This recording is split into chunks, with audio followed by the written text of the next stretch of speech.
ndamukunda mwifuriza ikintu cyiza ariko mukunda by'abavandimwe kuba yarakara namusuhuje musabye imbabazi ntabwo nari nzi ko ari amakosa none se reka nkubaze icyo wenda abantu benshi wenda batarabona harimo n'abatekereza ko kidashoboka waba uteganya kuzasaba imbabazi Miki ku kiganiro wamukozeho kandi musabye imbabazi ko ntari nzi ko ari amakosa kumusuhuza izo ngizo uvuze nizo gusuhuza njye ndimo ndakubaza abantu nyine barabibonye baravuga bati byari byo byose n'ubwo wenda buri wese yabayeho ubuzima bwe muziyunge ntibinakunda mwongere mukorane project hari icyo twijeje cyo kuba nyine wasaba imbabazi Miki abyemeye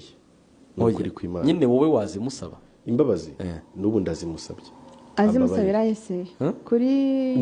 kandi bivugiye tudaciye ku ruhande bari kumwe face to face ndazimusabye ambabarire kubera icyo nabishaka ko duhura azaze duhure